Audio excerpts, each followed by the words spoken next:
Hey everybody, June of 2000 here, coming at you with a movie review of one of the next Elm Street movies that is a bit overratedly praised.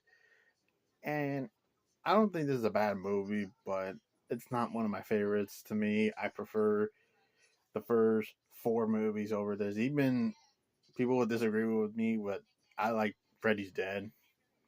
I understand Freddy's Dead has some flaws. I know it has some stupid, goofy shit, but to me, it was better in part five. I would say I like it better than this movie, but this movie's a bit overrated, but not a bad movie in the first place, too. Like, I wouldn't put this as the worst. Wes Craven's Newt Nightmare, or AK as everybody wants to call it, because it's included with the box of the other movies from 1 through 6. And it's Wes Craven's New Nightmare, but AK Nightmare on Elm Street Part 7, which is the seventh film. It's sort of a reboot or a requel, like Antoine. I don't know, but it's like kind of like sort of like a spin with Scream. You know, like how they go meta. Of course, they go meta where it's movie within a movie when it starts. Where you see Freddy clawing, and then boom, oh, it's on set of a movie. They're making a Freddy Kruger movie, and you see Wes Craven and his films crews and the special effects dudes and stuff. And of course, the special effects dude, which it is a cool opening, I'll admit. It has a badass opening where it starts off where you see the set, and then somehow the new Freddy glove, which is like animatronic machine version of his glove with violent razors, with all the five fingers being razor knives.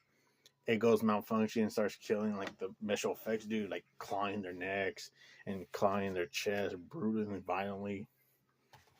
Pretty damn cool effects and practical.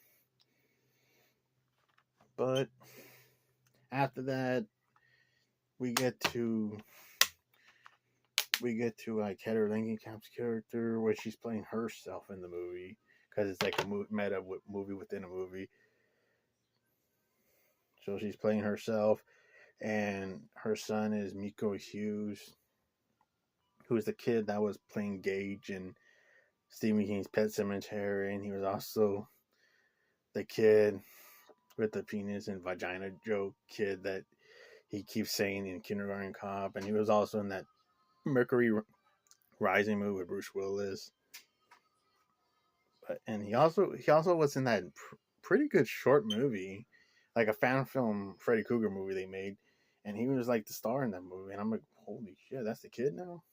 He grew up, and That's a pretty good movie. That's a pretty good short movie.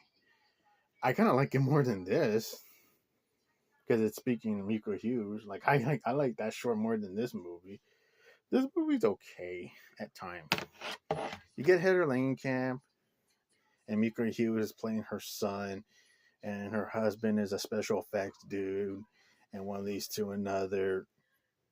They wander around making another Mimer and Elm Street movie and stuff, and she keeps getting harassed with phone calls, trying to be Freddy and all this stuff. So she thinks that's just a stalking shit that's going on. But all in all, it's pretty like mind games and shit.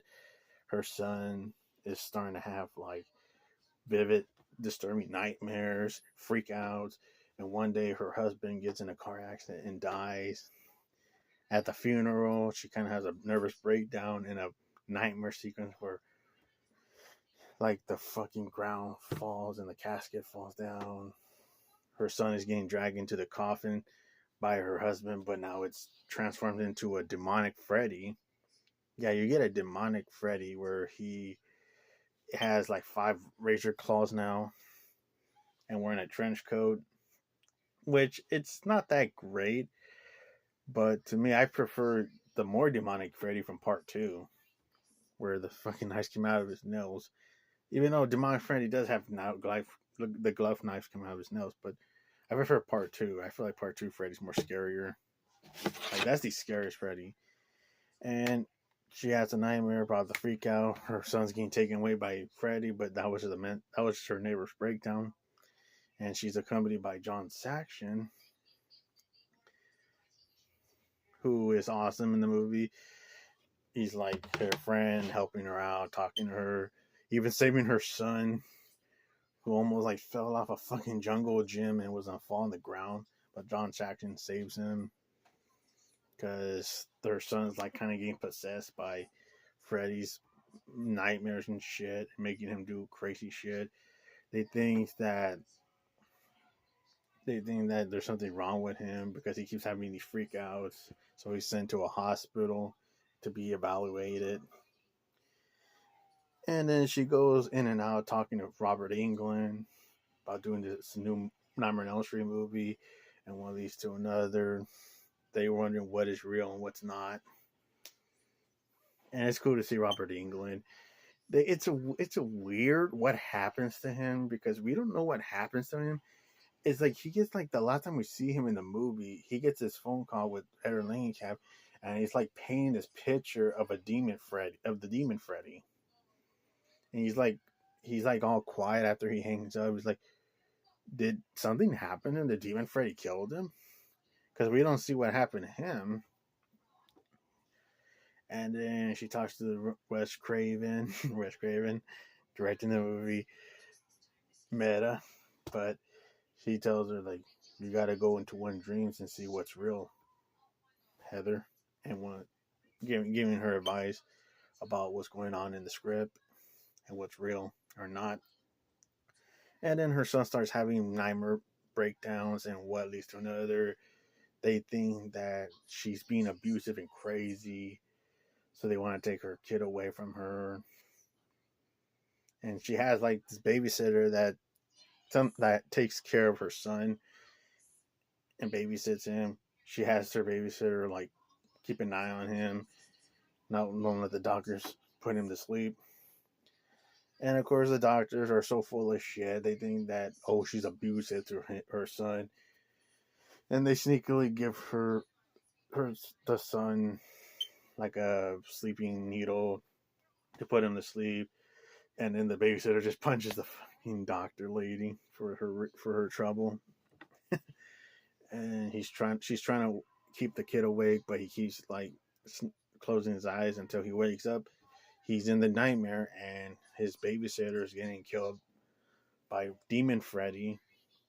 Getting killed like similar to how Tina got killed in the original movie, where she's getting dragged on the wall, and Freddy has that line, "You don't know how to play skin the cat," where he's like moving his finger knives, and he starts like cutting and butchering the babysitter, and she falls down, all bloodied up like how Tina died in the first movie.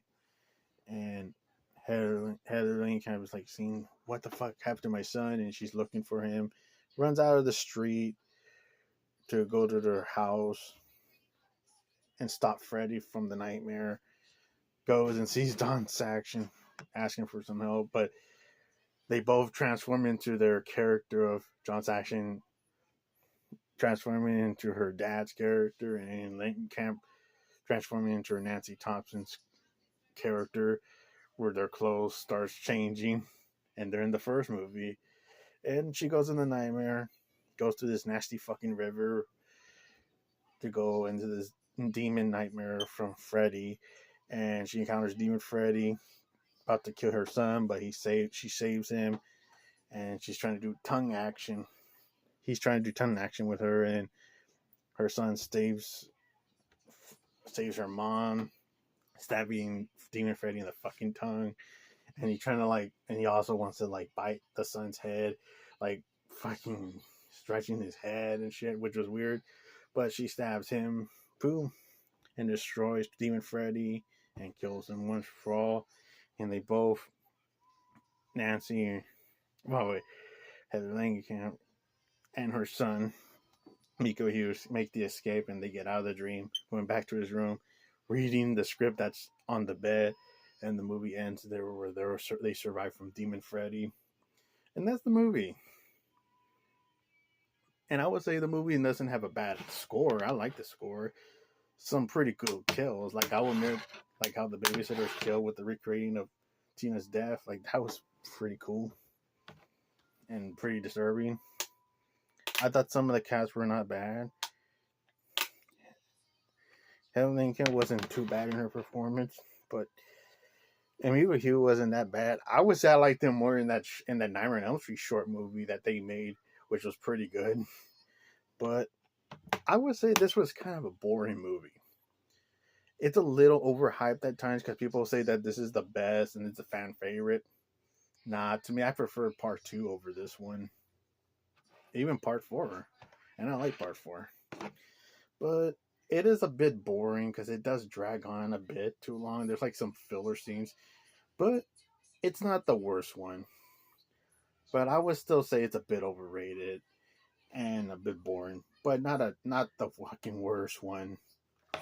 But see you in the next one, folks, and take care.